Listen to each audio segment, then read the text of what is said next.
Witamy Państwa bardzo serdecznie z namiotu Rzeczpospolitej na Forum Ekonomicznym w Karpaczu. Forum się jeszcze nie zaczęło, ale my już pracujemy i pierwszy temat, który się pojawi u nas w formie debaty, dyskusji, a nawet prezentacji, to strategia na rzecz rozwiązania kryzysu politycznego na Białorusi. My nie jesteśmy, proszę Państwa, przesadnymi zwolennikami Władimira Putina oraz Aleksandra Łukaszenki. W związku z tym dajemy tutaj głos białoruskiej opozycji i ona będzie rozważać, jak rozwiązać problem polityczny na Białorusi. Wydaje się to oczywiście, proszę Państwa, trudne. Czy to w ogóle możliwe? Jak możliwe i kiedy? Białoruś jest w trudnej sytuacji. Po wyborach prezydenckich opozycja została spacyfikowana. Zasiliła bardzo mocno szeregi emigracji. Tam istnieją alternatywne władze, które dają jakąś perspektywę na przejęcie kontroli politycznej w jakimś skończonym czasie na Białorusi, ale na dodatek mamy jeszcze wojnę, która angażuje również, na razie pasywnie, ale jednak angażuje Białoruś. Jak sobie z tym wszystkim poradzić? Czy wojna może wspomóc procesy demokratyczne na Białorusi? O tym będziemy rozmawiali, proszę Państwa, z panem Walerym Cepkało. Dzień dobry. Były wiceminister spraw zagranicznych Białorusi, ambasador w Stanach Zjednoczonych, także biznesmen, kierownik białoruskiego High-Tech Park, także niezarejestrowany kandydat na prezydenta dziś w opozycji oraz pan Dmitrij Bokunec, political analyst, czyli analityk polityczny. Im oddaję głos, a potem, proszę Państwa, pytania. Panie Walery, zaczynamy. Dzień dobry, panie i panowie. Good morning, ladies and gentlemen. First of all, we would like really to thank Rzeczpospolita newspaper for this opportunity to speak in front of you and share our vision how to overcome the current political crisis in Belarus. As you are all aware, in 2020, the presidential elections were completely corrupted by Lukashenko regime. And several major contenders to the presidential post were detained or had to flee the country. So when we are talking about the absence of the electoral process, then it means that there are no legitimate body now in our country, in the Republic of Belarus. The president doesn't recognized by anyone. It means that he is not the president. In terms of institution, in terms of legal institution. We do not have the recognized parliament because the parliament, the members of the parliament are not the members of the parliament that are elected by the people, but those who are appointed by Lukashenko himself. So we do not have the judicial power as an independent branch of powers.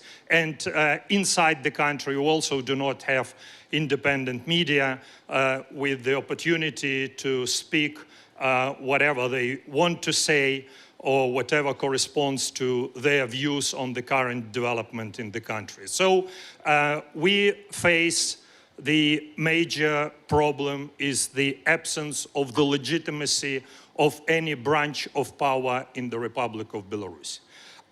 So Lukashenko, in fact, I would disagree that with you. You were saying that we are in opposition. I think that we are representative of democratic Belarus. It means that we represent the majority of Belarus people. We represent the desire of most of Belarus people to live in a democratic society. And there are quite a few number of people that really supports Lukashenko. Besides the regime, besides law enforcement agencies, I think that he doesn't have a support among any social group in the Republic of Belarus. Because yesterday we spoke with Juan Guaido.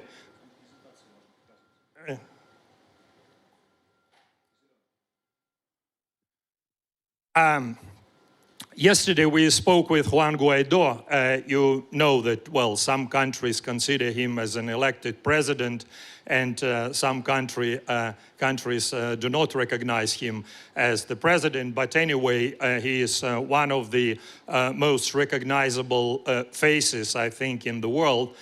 So he agreed to help us in our new initiative, and this initiative is to create the National Council of the Republic of Belarus that would be elected by Belarusian people. And this National Council can serve as a prototype to the future parliament and can serve as an instrument during the transitional period in the Republic of Belarus.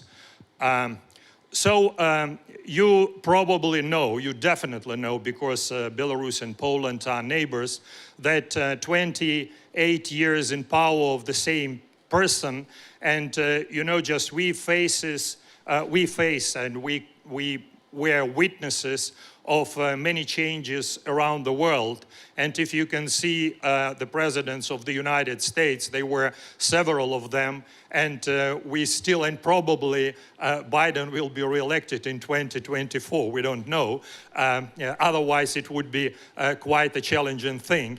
The American politics would test the urge of the, you know, how elderly person can stay in power. So it would be an interesting story, I think, in 2024. However, you can see that for many years, for 28 years in a row, we have the same person who is left, in fact, in the very, very past, in our agricultural past, and you know, just when the world is striving to the future, to modernization, to information era, we still have the same person inside the country. So in 2020, as you know, many people, they went out to the street demanding the resignation of Lukashenko, at least not the resignation, but in the beginning, a fair count of votes that would be cast, not even for those who were not allowed to participate in the election. So we are together with Viktor Babaryka, my team, some of the members that are present here also. We were able to collect together 600,000 signatures to endorse us to become presidential candidates, and this was the record number of the signatures. And we didn't have anything to do during this period of time, because you probably saw a big line of people, you know, giving their votes for our endorsement. And Lukashenko, he couldn't get even a small portion of this type of support. So he decided not to register us. He put Viktor Babaryka in prison and deprived also me of the chance to run for the president. So the only person whom he allowed to register was the wife of also former opposition leader Sergei Tikhanovsky, who was registered on behalf of Sergei, you know, and he thought that it would be over for the campaign the same way that in 2015 it happened, but he made a mistake. He made a mistake because we decided to endorse Svetlana. We decided to help her to continue the campaign, and my wife Veronica, and together with Maria Kolesnikova, they created the female trio that also became quite famous, and you probably know the rest of the story. So there are a couple of pictures that I would like to share with you.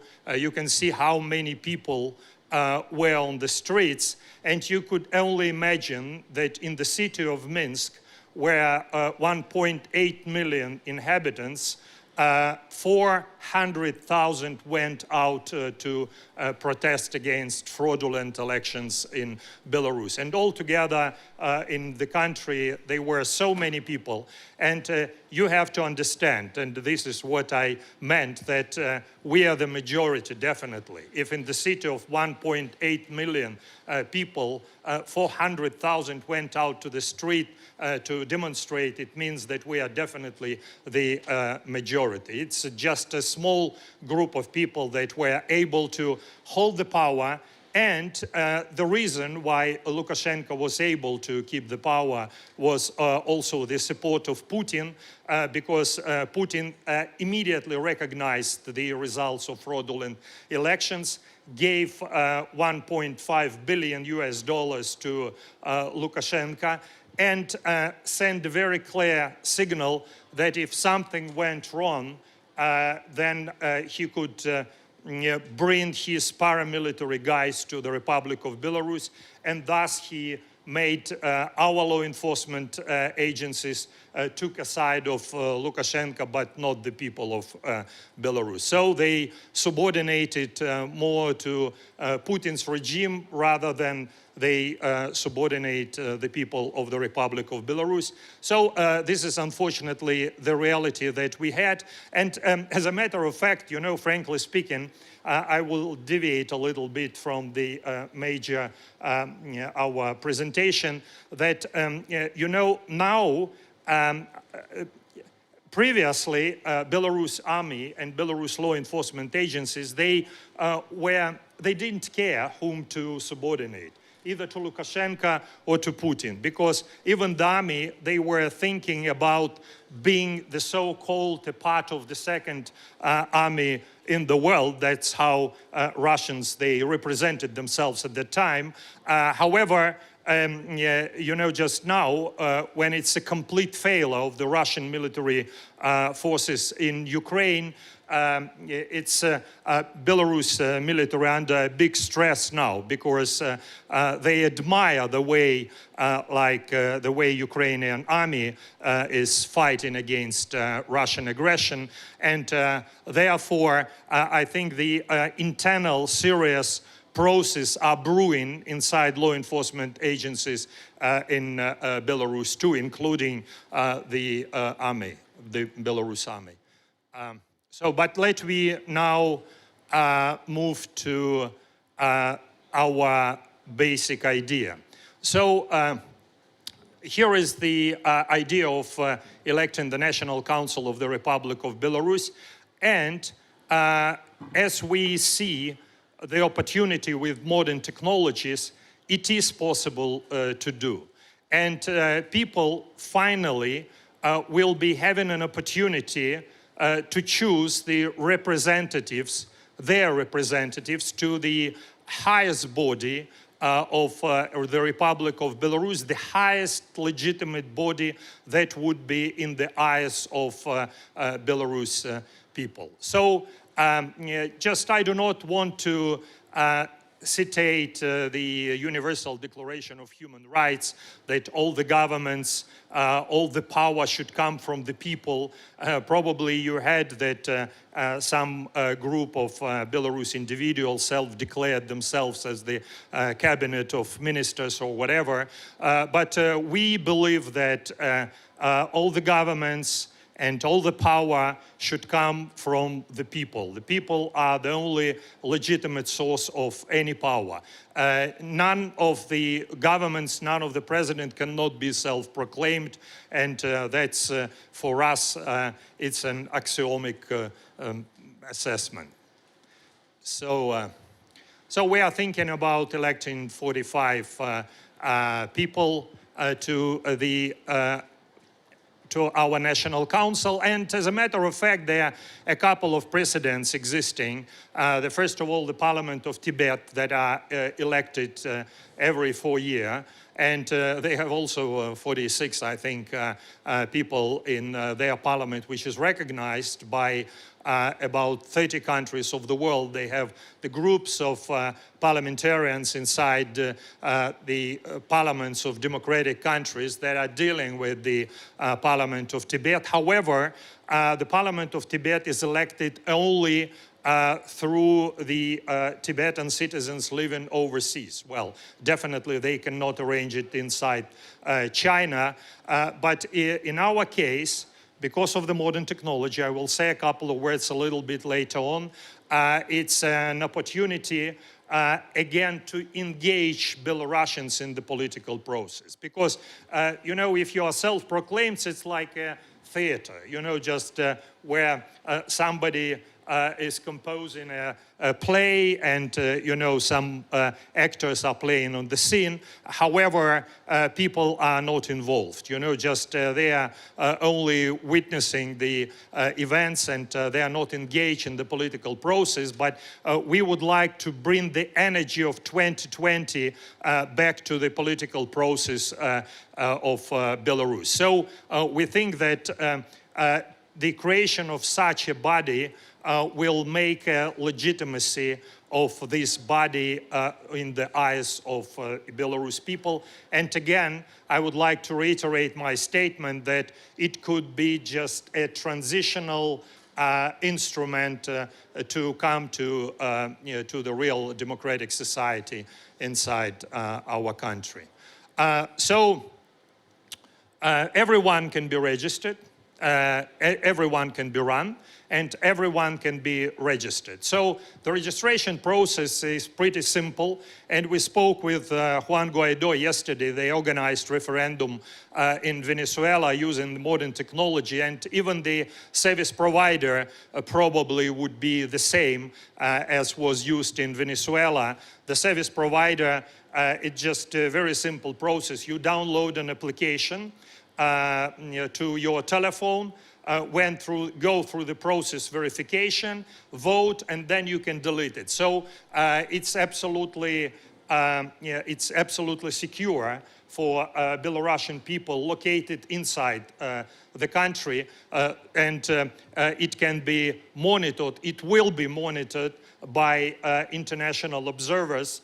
That, in fact, Juan Guaido and several other opposition leaders from different countries in Latin America, Africa, and Asia agreed to participate and to become the witnesses of the whole process, which could be, again, as I said, a good precedent of creating a legitimate body in the situation when it's not allowed to do it inside the country. Okay, well, we are planning to organize both referendum and elections, and we are planning to put several questions on online referendum that Belarus society is interested to discuss.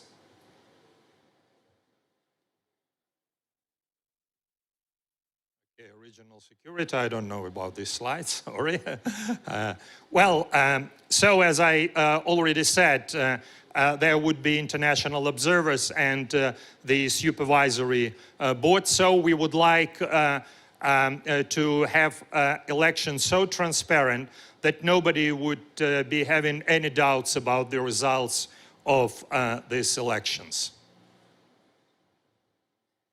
So initiators and organizers, you can see them, and we were able to organize several Belarus democratic forums. The first one, in fact, took place in Warsaw in May, and the second one took place in Berlin. And people, they started to feel enthusiastic themselves because every voice in this forum could be heard. And that was very, very important because, as I said, for many years, starting from 1996, when the last freely elected and democratically elected parliament was dissolved by Lukashenko. So since that time we didn't have the opportunity to talk to each other, to discuss openly questions, and we didn't have an opportunity to elect.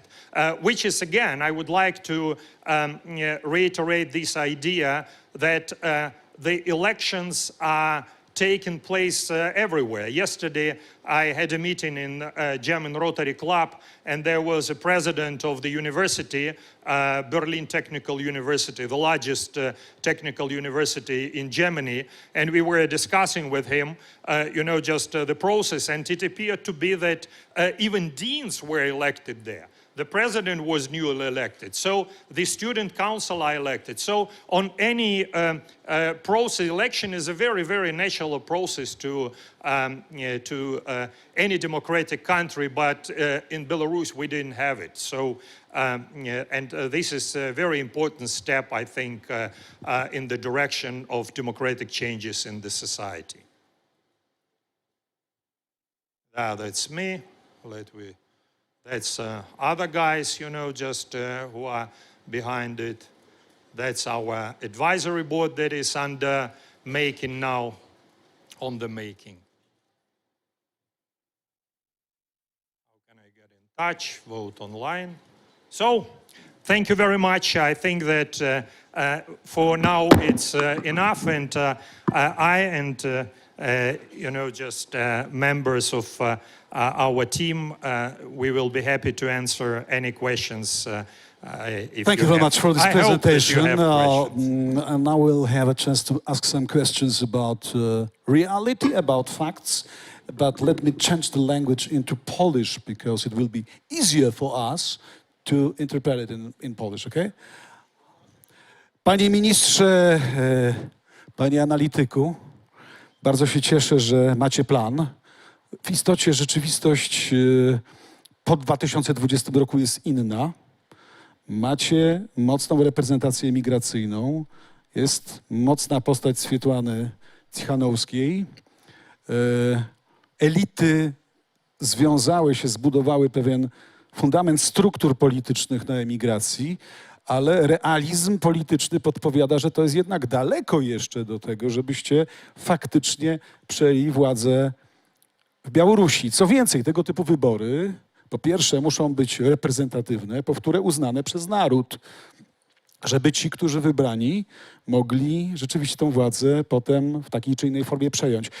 W związku z tym wydaje mi się, że bardzo istotne pytanie, jak geopolityka może wam pomóc, jak aktualna sytuacja polityczna, szczególnie związana z wojną pomiędzy Ukrainą a Rosją, wywołaną wojną przez Rosję, może wpłynąć na sytuację w Białorusi. Czy ta wojna w waszych rozważalnych scenariuszach może przyspieszyć ten proces odzyskiwania wolności przez Białoruś? You understand the question, yes?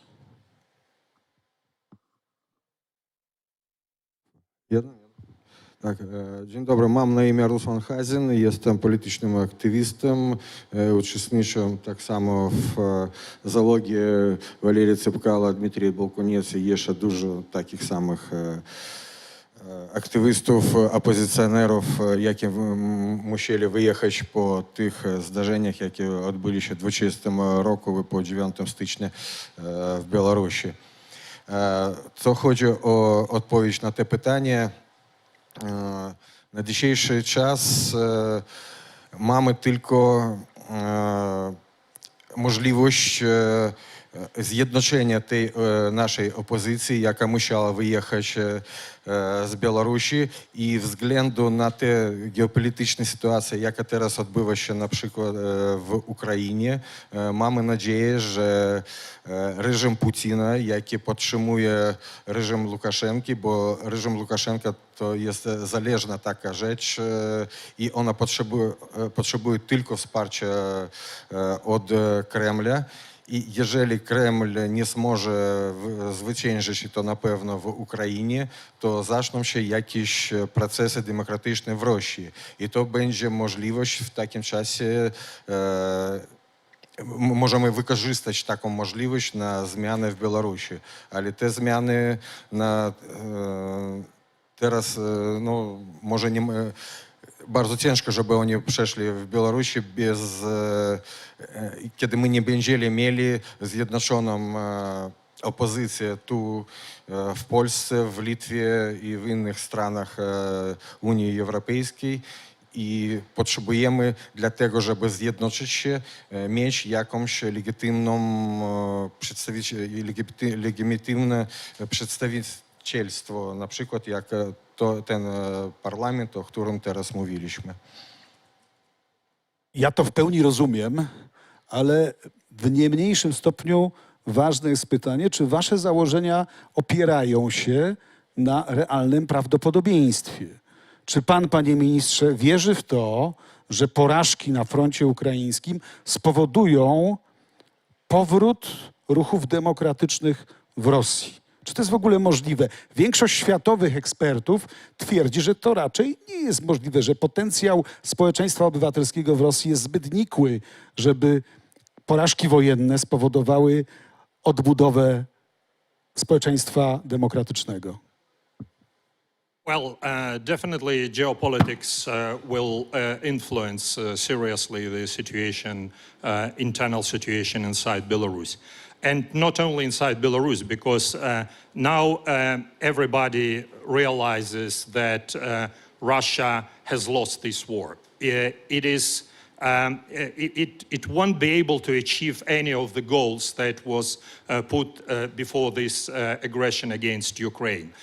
They wanted demilitarization, it wouldn't work, and they wanted the so-called denazification, having a Jewish president, which is quite bizarre. But in fact, what they wanted at least to take half of the country of Ukraine, and we can see that they only take one regional city, and it's unclear whether Russia will be able to keep this city at all.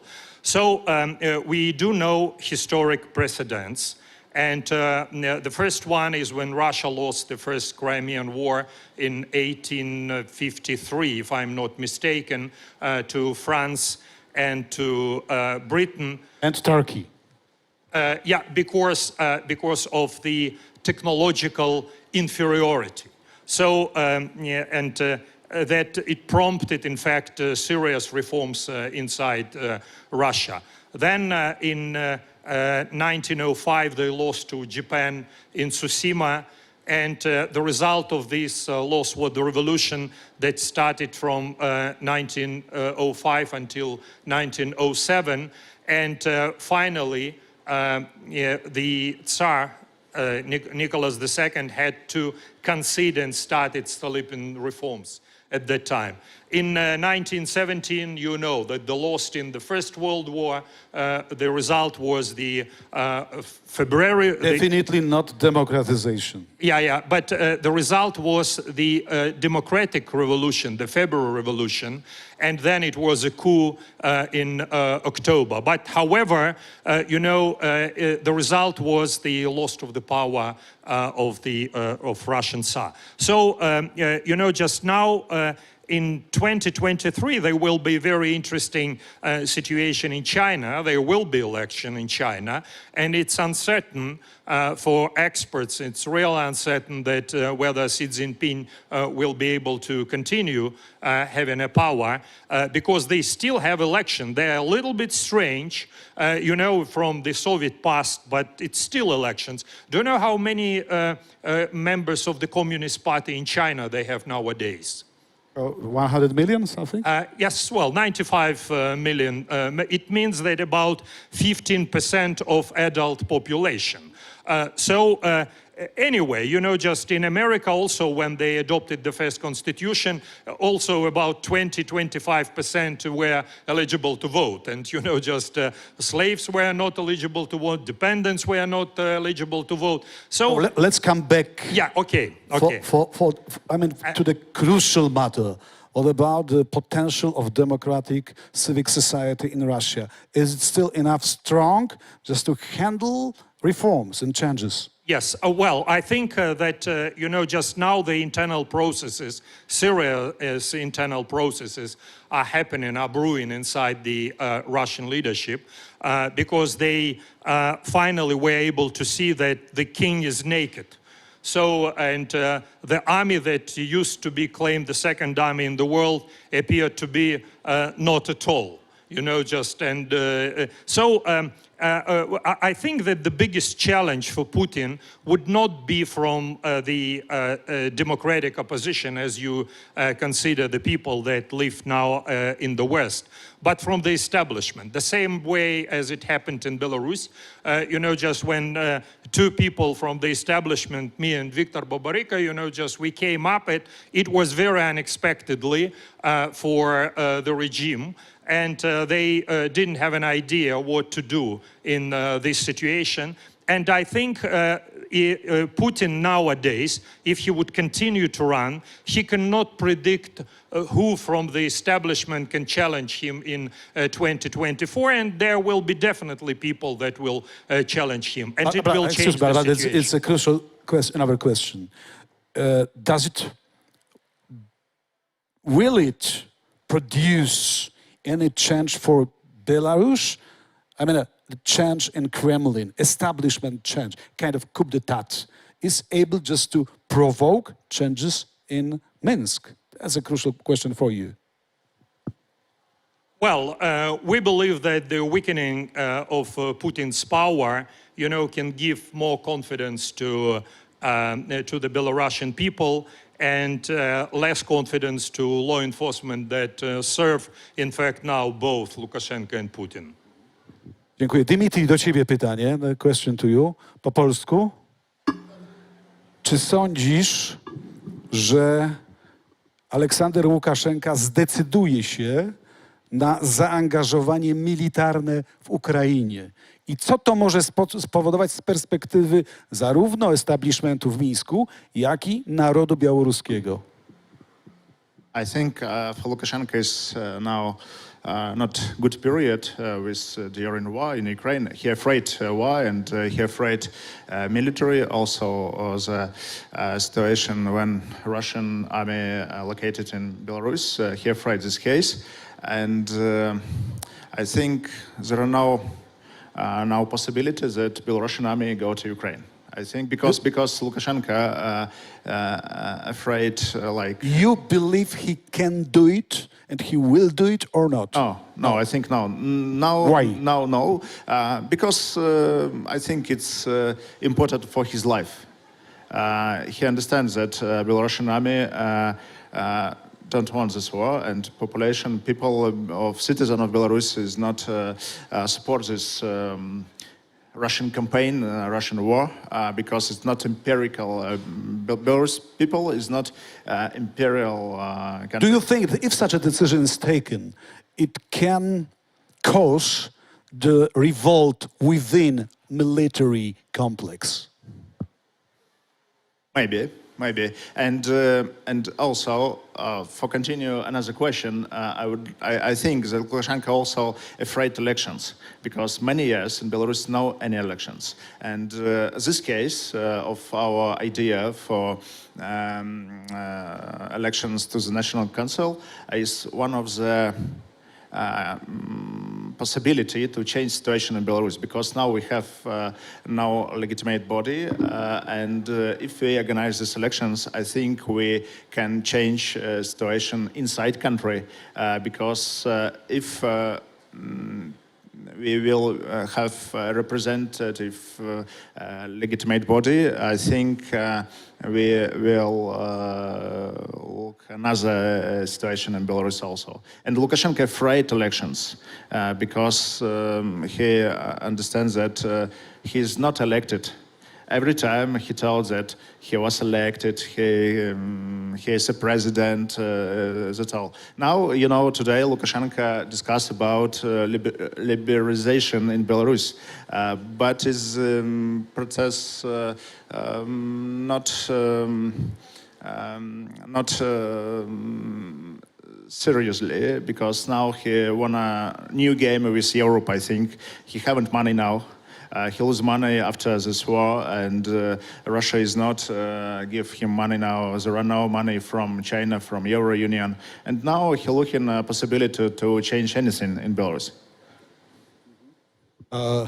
Valery, do you think that really just involving in the war, it can be kind of the red line for his regime, and it can cause rebellion in Belarus? In case he would enter the war? Well, I think it would mean an over for him. You know, just, yeah, the game will be over. So In which sense?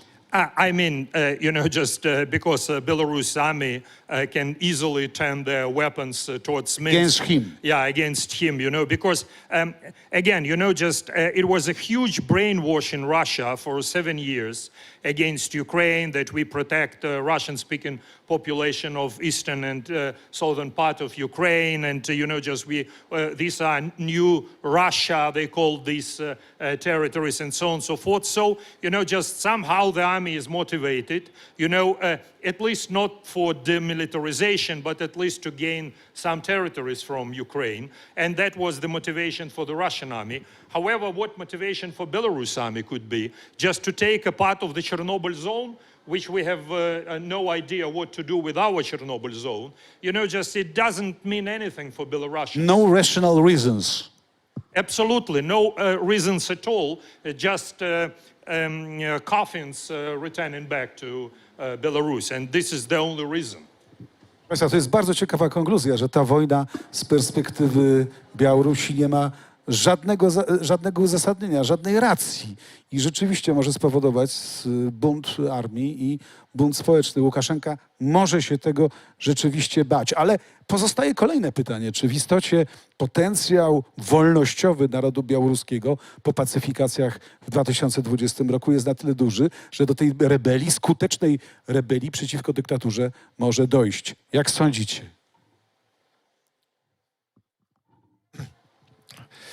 Myślę, że teraz są taka mocna represywna maszyna, jaka wszystkich ludzi utrzymuje w tym stosunku, w tym poziomie, żeby oni trzymali swoje myślenie, swoje życzenia do swobody, gdzieś tak jak kiedyś u nas mówili, na kuchni, tylko na kuchniach.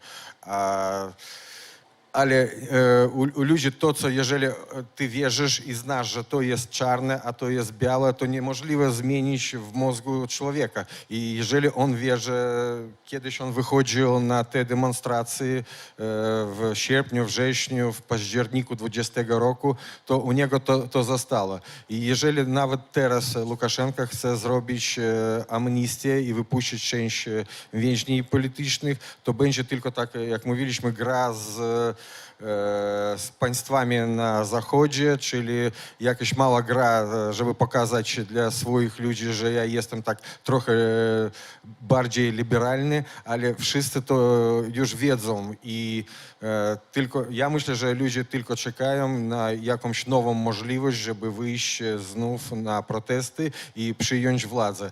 I trzeba przemyśleć te wszystkie pomyłki, jakie były zrobione wtedy w sierpniu i już teraz, jak będzie taka możliwość, to wykorzystać tę możliwość. Szanowni Państwo, bardzo dziękujemy naszym przyjaciołom z Białorusi za udział w tym spotkaniu, za tą rozmowę. Nie ma chyba większych sojuszników dla wolnej Białorusi niż Polacy. My jesteśmy w tym konsekwentni i będziemy wspierali opozycję i emigrację białoruską. Mam nadzieję, że któregoś dnia rzeczywiście, jak mówił minister, przestanie być opozycją i przejmie władzę nad tym bratnim dla nas krajem. Jako że temat jest bardzo skomplikowany i bardzo merytoryczny, ja myślę, że poproszę na koniec moich gości o to, żeby przygotowali publikację dla czytelników Rzeczpospolitej na temat scenariusza przejęcia władzy przez opozycję. Będziecie Państwo mogli ten tekst, tą opinię bądź wywiad mogli przeczytać w naszych mediach online'owych oraz na stronie Rzeczpospolitej. Raz jeszcze wszystkim dziękuję i zapraszam do kolejnych naszych transmisji z konferencji Forum Ekonomicznego w Karpaczu. Dziękuję.